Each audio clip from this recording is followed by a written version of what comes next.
Hey there, my gorgeous friends on the internet. This is Lazygit in a nutshell. Now, I prefer to do things through the terminal usually, because that is much faster than a UI. But in case of Git, I much prefer using something like Lazygit. So if you haven't heard of it before, stick around. I'll try to explain everything as quickly as I can. Okay, so I use LazyVim here, which comes pre-configured with Lazygit, and I have two files here, an index.ts, and we also have a style.css.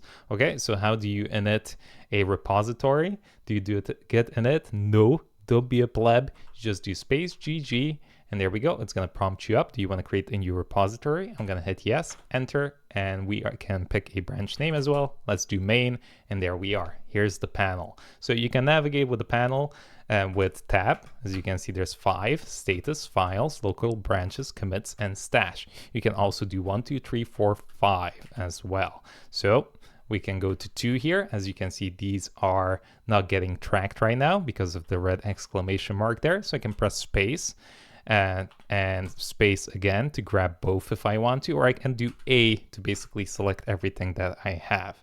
So I can commit these if I want to with C, and there we go. I can say init commit a short description. So you can also write something here if you want, and you do that with tab. So go between tab. Now to commit this, you press enter, but this is not going to work on the description. So make sure you go up to the commit summary and hit enter there. And there we go. There's your first commit. Now to actually push the changes up, you do Shift and P. There we go. I'm going to press enter here for the upstream. Now this is the only thing you actually need a Git repository. There's no, not that I know of, there's no like little input here where you can paste that in. So this is probably the only time you need to actually exit here and actually go and grab a new origin that you need to add here. So you do this through the terminal, hit enter, and that's pretty much it. You don't ever need to do anything through the terminal again. Okay, so let's have a look now. Let's say we want to make some changes. Let's go in here, for example. Let's say we actually delete the file accidentally. Well, let's push up the changes actually. So Shift B again, there we go, enter, and now it's pushing up to the remote repository on GitHub. Cool, okay, so now let's open the panel up again. Let's say we deleted the index.ts. There we go, gone forever. Or is it? It's not. So you open up the panel again, and here we go. You just go over to the second one with files, and you can discard the current changes that you made. So you do D for that, and you can do discard changes, and you are back to where you were. So you have both files again.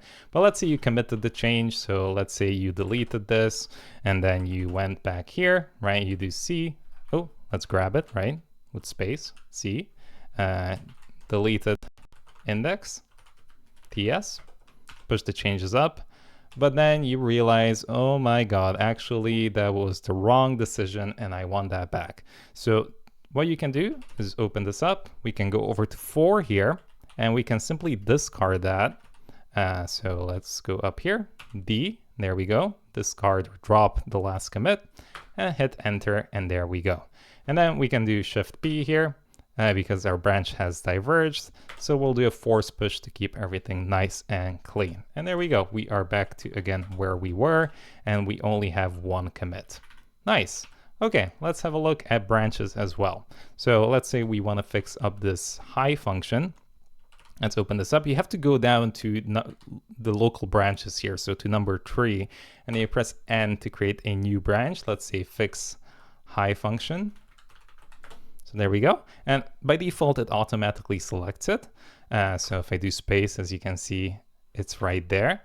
But if I want to check out main here, for example, I can just press space, and I'm on main now. So there we go. It's as simple as that. Now let's just go back here to main a little bit. Let me also show you how you can delete this. So let's say I don't want this branch actually. Let's get rid of it.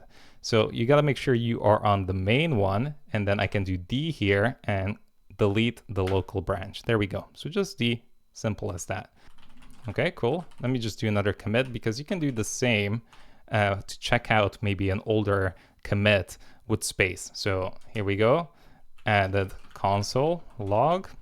Let's push those changes up as well. So there we go. So if I want to check out a previous commit, for example, go down to 4 commits and press space, and that's going to prompt you to check it out. Press enter, and there we go. We are on the first commit. So we can run this, we can see how it works, and then when we want to go back, we can simply head over here to the local branches, go back to main, press space, and there we go. We are back where we were. Okay, more on branches. Let's create the new one again. And fix high. There we go. So again, that's selected by default. So let's say we get rid of these and we simply do a return high. Cool. So let's grab this, go to 2. We can commit these. Fixed high function. Let's push up the changes. I'm going to push this up as well, the branch. And there we go. We are done. And now it's really cool. If I want to see where my main is, I want to see where my branch is, I can simply have a look. I don't know why it keeps erroring out now with the process exited with 0. Yeah, let's go here. So this is the cool part now. I can go to main here again, press space. Look, I can see where main is, and I can see where my local branch is. And I can press enter in here as well to see the commit history, which is really cool. And then here as well. So I can see, okay, this is the changes that we made. And again, I can go and enter here and get a better view of what's going on. Let's also see how merging and rebasing works. So if I check out main here, as you can see, we are modifying the same line of code here. So I'll just simply head over, check out main. I'll go over to my branch here and I'm going to press Shift M, sorry, for merge. And let's do a regular merge. As you can see, we have conflict. So I can hit view conflict and I get to choose which one I want to keep. See, I have noise and I have test. So let's keep the test one. I can just simply hit space on that. And there we go. All the merge conflicts have been resolved. Cool. So that's as simple as that. And then for rebase, it's pretty much the same. You got R for that. So you can head down here and press R, and then you can do simple rebase or interactive one as well. The last important thing is probably just stashing, which is great if you want to put some things to the side. So let's say you're working on this test file, and then you end up creating a new file here. Let's call this root.tsx. Okay, and then you do some stuff here as well.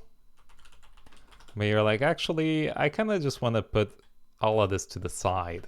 So what you can do is, rather than committing all of this, I can grab everything here and press S and stash it and save for later. There we go, and that pops it in there. So now I can like pull all the new changes if I want. I can do merging easily without having any problems. And then when I want everything back, I can simply go here, go down to the stash, and then I can simply pop it. I can even drop it if I want to get rid of it, but I can press G and I can press enter, and that brings everything back the way it was. So that's pretty much it. That is Lazygit in a nutshell. Hope you enjoyed this little episode, and I'll catch you in the next one. Peace.